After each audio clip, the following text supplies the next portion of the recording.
Yeah, and grew up seeing a lot of blockades and fundraising drives and a lot of community nation effort to drive the Delgamuukw court case forward. This came from a community with no IBAs, no capacity agreements, and very little employment. At the time, First Nations people were largely left out of the resource industry, and their rights were under attack. But so when I think back on that and I think about some of the nations that have had some of the most success recently, they're the nations that aren't afraid to drop the gloves and maybe sell them at an auction so that they can get to a first meeting to make some of this happen. When we worked on the ratification of the Statlium Hydro Agreement, I talked to the chiefs who started those negotiations. And one of them told me he sold his leather jacket so he could get down to Vancouver to meet with the province. And another one told me he sold his horse so he could buy some gas. So the point is, in business, we call it a lost leader. You know you're going to lose money to get your foot in the door, to get ahead, but there's going to be hopefully some great benefits down the road. And I think First Nations, no matter how small you are, if you've got that spirit, if you've got the vision, you've got the fight in your belly, you're going to get to a good agreement. But you have to realize that sometimes it means selling the leather jacket to get started. Professionally, what I've seen over the last 12 years, I started CopperMoon Communications with this vision that as an off-reserve member, we should be able to communicate with all the latest tools that we have.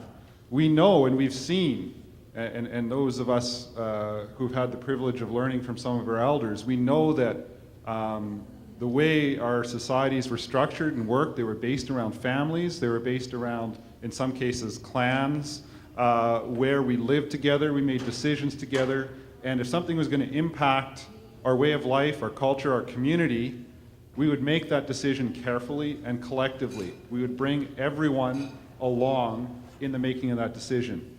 You would not have, in the old days, chiefs negotiating behind closed doors and then coming out a few years later saying, ta-da! I hope you all love me for it, but this is the deal. So what has shifted since then? Well, one of the really big things that shifted is in British Columbia, it's not unusual to see 70% of our members living away from the longhouse, away from the teepees, away from home, such as myself. So when I started the business 12 years ago, I thought, wow, look at all this new technology. Even at the time, 12 years ago, you could live stream video over the internet, except there was a small problem. Most people didn't know how to do it. Most people think I was speaking Greek if I said live streaming, and so it was a little bit ahead of the times.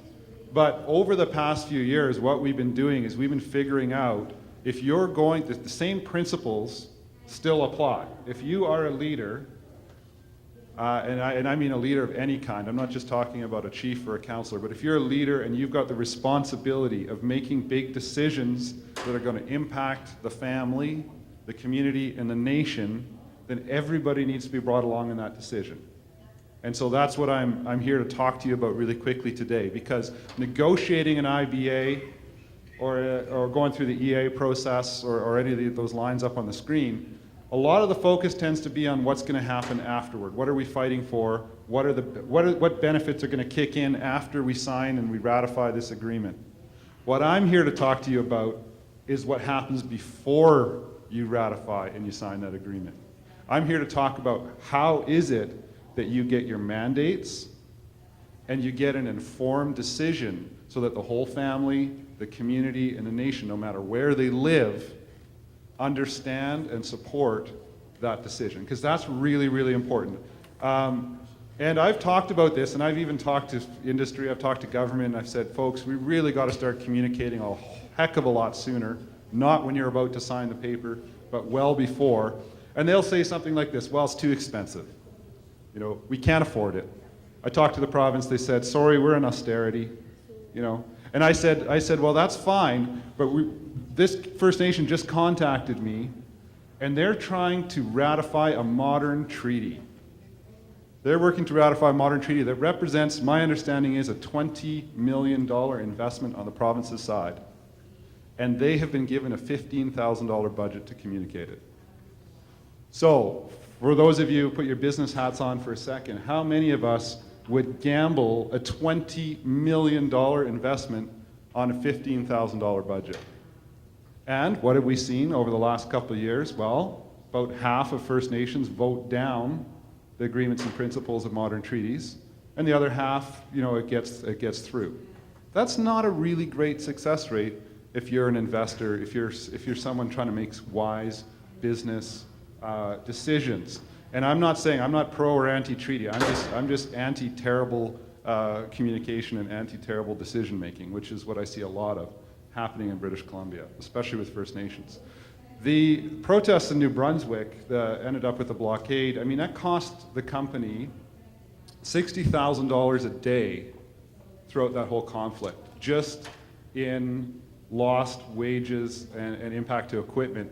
When you add in the cost to society of that conflict, it gets much larger than that. When we move forward with projects like LNG, when we move forward with any kind of significant decision, sometimes it's a band election. It can be a pretty significant decision that can lead to conflict if the communication is poor around it. Any significant decision, the communications has to be there, members have to be brought along. So, again, communication should be at the beginning, the middle, the end, and after any decision. It's really, really important. With effective community engagement and decision making, projects can move along very quickly. The difference is when communication is not there, conflict exists. Conflict will always exist in the absence of communication, no matter what. So let's go back to the marriage example. Is this a great one? I think we should just make that part of the script. I like to say, if I go out and I sell my house, our house that I own with my wife and my kids, and I come home and I say, ta-da, I sold the house, and I haven't told my wife anything about it, she's gonna be mad.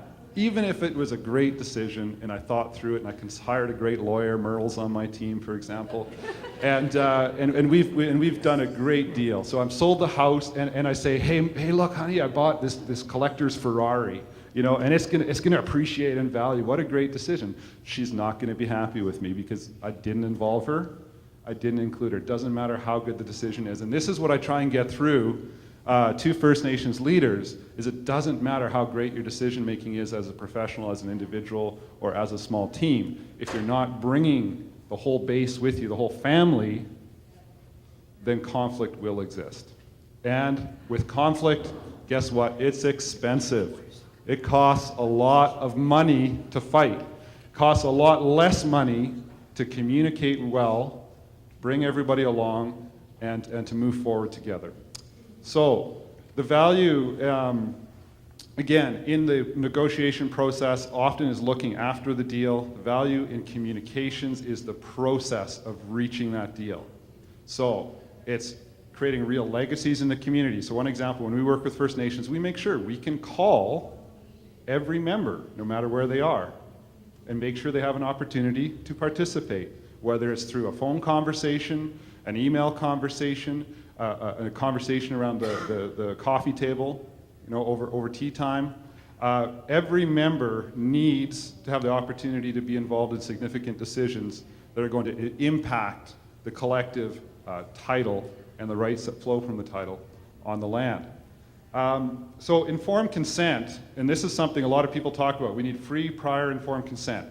You hear that word, not a lot of people tell you how you achieve that. Because of course, it sounds great, but how do you do it, right?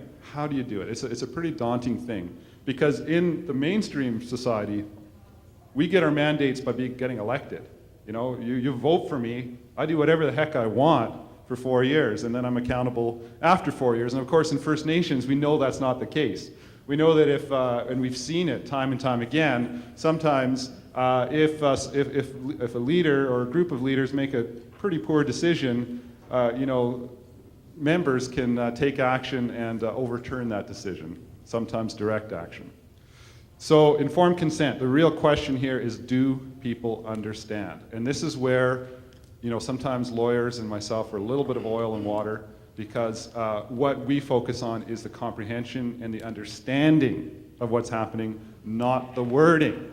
So I remember being in a community meeting and a presentation on a negotiation from a lawyer, and I was watching everyone's eyes glaze over, and as I was talking to people, I started just quizzing them. I said, do you understand what a right-of-way is? No? Okay.